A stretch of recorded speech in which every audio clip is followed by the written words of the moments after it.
after I do my affirmations, I usually like to pull a card.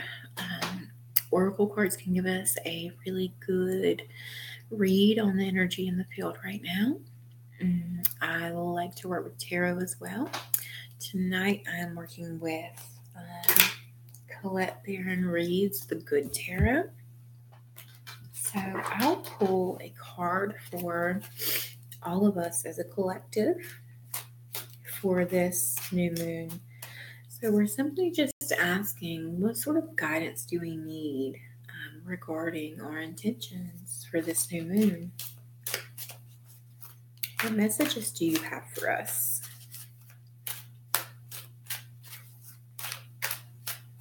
I like this deck because it is sort of an affirmation deck. Her descriptions are written in an affirmation style that makes it really beautiful, especially for this type of work. And this is our card. We got the Messenger of Fire. She is beautiful. Fire in this deck is equivalent to swords in the Rider-Waite tarot. So that's a fast-moving, quick energy. So let's see what the guidebook says. You really just can't make this stuff up, you guys. Messenger of Fire. Determination for a new adventure. Innovation. Independent creative action. Spirited, headstrong. I have an unstoppable spirit and can co-create all that I desire. Surrounded by spirit, illumined by the wisdom that rises up within me, I set forth on a path to innovate. I trust in my vision and act accordingly, remaining true to what I most value and desire, which can manifest in many forms. That is so perfect for this work, you guys.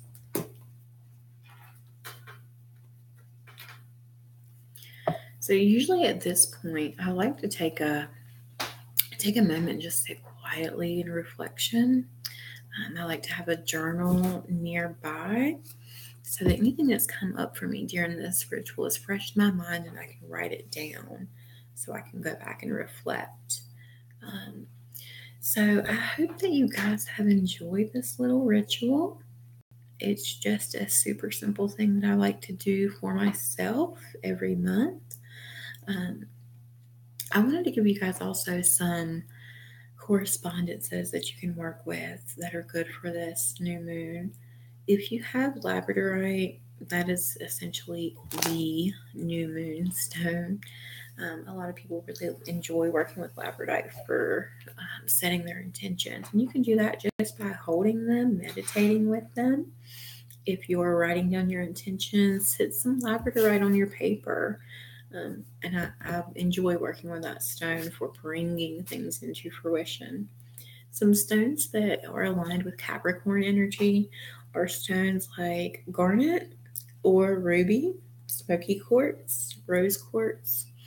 All of those are really good for connecting with that earthy, reliable, practical sort of energy that we get from Capricorn.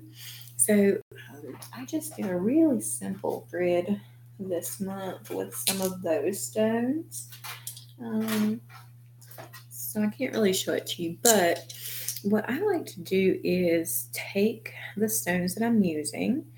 Here's a labradorite that I'm sure I won't be able to get the flash for you, but oh, there we go. Cool. A labradorite. I've got a star garnet here, and then smoky quartz. So just hold your stones in your hands while you're meditating if you'd like to. You can also sleep with them, put them in your pillowcase. That's just a way to kind of really support the intentions that you're putting out into the universe by working with correspondences. So I encourage you to continue working with this new moon energy. It'll be with us for a little while. I think the new moon here in Eastern time just went direct at about 9:17 p.m., I think, and it's about 9:34 now. So we are right here in prime time, go time, dream big, make it happen energy. So it is crucial to really think about what you want. What do you want to bring into this world? How can you be of service in this world? What do you want to create that's beautiful and inspiring and beneficial to not just you but other people? What is it that you want to do? This can be your year. It can be, and it will be. So it's time to get clear. It's time to get focused. And it's time to get freaking motivated. Nobody's coming to rescue you, okay? So know that you are your own hero. Know that everything that you need to manifest your deepest desires already resides within you. What you seek is also seeking you. So let's really get excited about co-creating a life that makes us happy and that benefits the world in some way. So now what we'll do is I'll put my stones back on my little grid over here. So now what we can do is release the four corners. So guardians of the Southern Gateway, I release you. Thank you for your presence in our circle. Guardians of the Western Gateway, I release you. Thank you for your presence in our circle. Guardians of the Northern Gateway, I release you. Thank you for your presence in our circle. Guardians of the Eastern Gateway, thank you for your presence in our circle tonight. And with that, we'll take our selenite wand and close our circle. And I like to just do a bow in gratitude and amen, I hope, and so it is. Namaste.